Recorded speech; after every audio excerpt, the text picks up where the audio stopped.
Hello friends, welcome to More Creative. दोस्तों, आज 6 मई दिन मंगलवार है, वही हिंदी महीना बैसाख और शुक्ल पक्ष की नवमी है। तो चलिए शुरू करते हैं आज की बड़ी खबरें। यदि आपको खबरें पसंद आए तो वीडियो को लाइक जरूर करिएगा और आप हमें प्रदेश के किस जिले से देख रहे हैं कमेंट बॉक्स में जरूर बताइएगा। दोस्तों, यदि आप चैनल पर नए हैं तो चैनल को सब्सक्राइब कर बेल आइकन पर क्लिक कर दें ताकि अगला वीडियो आपको शीघ्रता से मिले।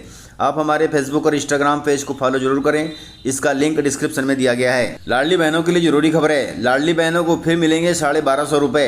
इस दिन जारी होगी 24वीं किस्त। मुख्यमंत्री लाडली बहना योजना की अगली किस्त का इंतजार कर रही करोड़ों लाडली बहनों के लिए काम की खबर है। योजना की 24वीं किस्त 15 तारीख को जारी की जाएगी, क्योंकि सरकार ने राशि भेजने की तारीख में बदलाव कर दिया है। अप्रैल में कैबिनेट बैठक के दौरान मोहन सरकार ने फैसला लिया था कि वह प्रति माह 15 तारीख के आसपास बहनों के खाते में राशि भेजेगी। आपको बता दें कि अप्रैल महीने की 16 तारीख को 23वीं किस्त के 1250 रुपए भेजे गए थे।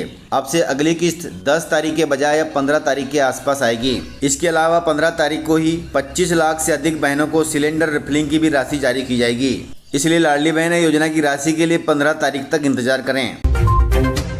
दोस्तों, विधानसभा अध्यक्ष नरेंद्र सिंह तोमर के बेटे की रिसेप्शन में जुटे नेता तथा फिल्मी हस्तियां। दोस्तों, मध्य प्रदेश विधानसभा अध्यक्ष नरेंद्र सिंह तोमर के बेटे प्रबल प्रताप सिंह तोमर की शादी के बाद ग्वालियर में रिसेप्शन आयोजित किया गया था। इस खास मौके पर देश की राजनीतिक और फिल्मी दुनिया की बड़ी हस्तियां एक मंच पर दिखाई दी। रिसेप्शन में उपराष्ट्रपति जगदीप धनखड़, राज्यपाल मंगूभाई पटेल, उत्तर प्रदेश के मुख्यमंत्री योगी आदित्यनाथ, मध्य प्रदेश के मुख्यमंत्री मोहन यादव, केंद्रीय मंत्री शिवराज सिंह चौहान, केंद्रीय मंत्री ज्योतिरादित्य सिंधिया जैसे दिग्गज नेताओं ने उपस्थित होकर वर वधु को आशीर्वाद दिया। वहीं राजनीतिक दिग्गजों के साथ साथ बॉलीवुड सितारे भी इस शाही आयोजन का हिस्सा बने, जिसमें सुनील शेट्टी, सोनू सूद और प्राची देसाई मुंबई से ग्वालियर पहुंचे, जहां एयरपोर्ट पर प्रशंसकों ने उनका भव्य स्वागत किया।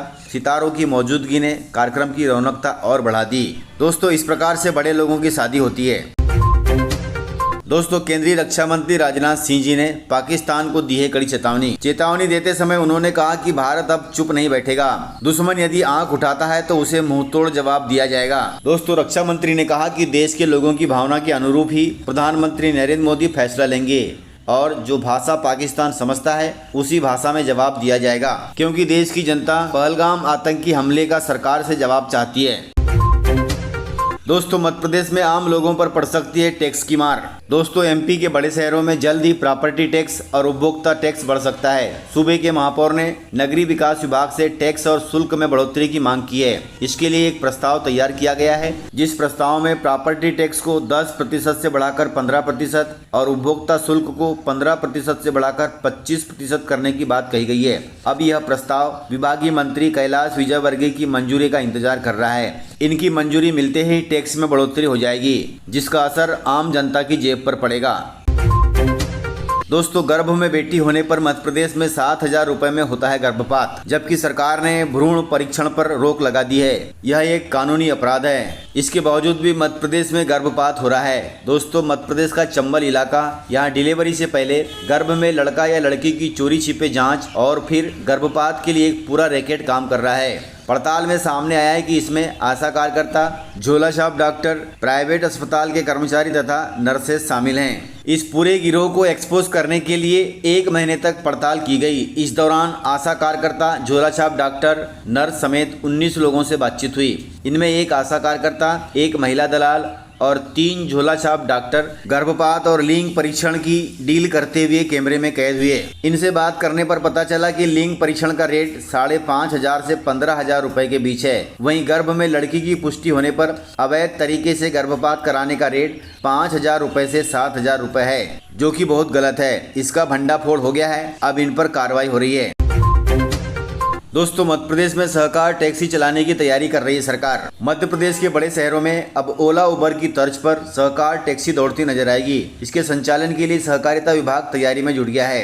केंद्रीय सहकारिता मंत्री अमित शाह ने संसद के पिछले सत्र में सहकार टैक्सी शुरू करने की घोषणा भी की थी। इसके बाद मध्य प्रदेश के सहकारिता मंत्री विश्वास सारंग इस सेवा को शुरू करने की तैयारियों में सक्रिय हैं। वहीं सरकार सहकार टैक्सी के लिए एक ऐप बनाने पर भी विचार कर रही है, ताकि लोगों को इसकी जानकारी मिल सके। यदि प्रदेश के बड़े शहरों में यह टैक्सी शुरू होती है तो टैक्सी में सफर करने वालों को काफी सुविधा मिलेगी। दोस्तों कर्मचारियों के लिए अच्छी खबर है, होम रेंट सहित अन्य भत्तों में हुई है वृद्धि। वहीं मृत्यु के बाद अनुग्रह राशि भी बढ़ाई गई है। दोस्तों मध्य प्रदेश सरकार ने नए वित्तीय वर्ष में कर्मचारियों को दिए जाने वाले भत्तों को रिवाइज कर उनमें वृद्धि की है और उसके लिए आदेश भी जारी कर दिए हैं। आदेश के मुताबिक ये सभी पुनरीक्षित भत्ते 1 अप्रैल से देय होंगे, यानी कर्मचारियों को इसका लाभ 1 अप्रैल 2025 से मिलने लगेगा। वित्त विभाग ने आदेश जारी करते हुए बताया कि प्रभावित नियम के तहत 24 दिसंबर 2013 में शासकीय सेवा में रहते हुए किसी शासकीय सेवक की मृत्यु होने पर उसके परिवार को वेतनमान में बैंड वेतन और ग्रेड वेतन के योग के 6 माह के बराबर अर्थात अधिकतम 50,000 रुपए की अनुग्रह राशि दी जाएगी, जिसका लाभ शासकीय सेवकों के परिवार को मिलेगा।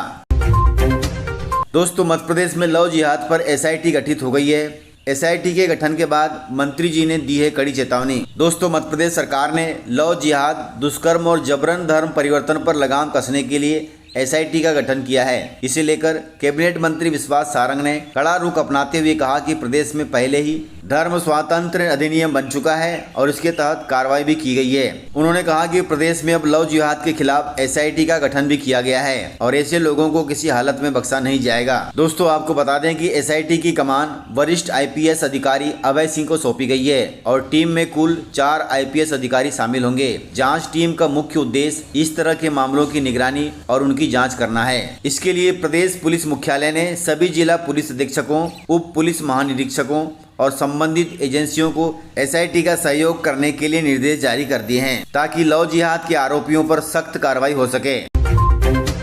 दोस्तों किसानों के लिए जरूरी खबर है। देश के उपराष्ट्रपति जगदीप धनखड़ ने कहा है कि किसान के खेत से निकलता है विकसित भारत का रास्ता। दोस्तों उपराष्ट्रपति ने कहा कि कृषि के क्षेत्र में काम कर रही संस्थाओं और कृषि विद्यार्थियों की जिम्मेदारी है कि वे किसानों के जीवन में बदलाव तथा खुशहाली लाने में अपना योगदान दें। उपराष्ट्रपति ने कहा कि प्रयास ऐसे हों कि किसान केवल फसल उत्पादक बनकर ही न रहे अपितु कृषि उद्यमी बने।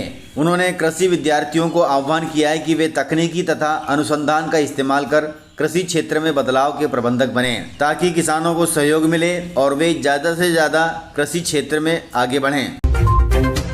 दोस्तों MP, UP और राजस्थान के 21 जिलों को जोड़कर बनाया जाएगा नया प्रदेश। इसके लिए 4 मई 2025 को महापंचायत बुलाई गई थी। दोस्तों नया प्रदेश बनाने की मांग आजकल जोरों पर है। मध्य प्रदेश, उत्तर प्रदेश और राजस्थान के 21 जिलों को जोड़कर नया चंबल प्रदेश बनाने की मांग चल रही है। इसके लिए 4 मई को भिंड जिले में जन जागरण महापंचायत आयोजित की गई थी, जिसमें नए राज्य यानी चंबल प्रदेश बनाने के मुद्दे को लेकर सरकार तक बात पहुंचाई गई। बताया गया है कि इस नए राज्य में अनुमानित 6 करोड़ जनसंख्या होगी। वहीं चंबल प्रदेश बनाने की मांग इसलिए की जा रही है क्योंकि यह इलाका लंबे समय से विकास की पिच में टेस्ट खेल रहा है, जबकि जरूरत इसे 2020 जैसी पारी की है। यहाँ की समस्याओं को गंभीरता से इसलिए नहीं लिया जा रहा है क्योंकि यह 3 राज्यों में बटा हुआ है, जो कि पिछड़ेपन का सबसे बड़ा कारण है। नया राज्य बनने से इसका जल्दी से विकास होगा और यहाँ के लोगों को काफ़ी लाभ मिलेगा। इस प्रकार से जानकारियाँ थी। तो मिलते हैं सर अगले वीडियो में, तब तक के लिए जय हिंद, जय भारत, जय MP।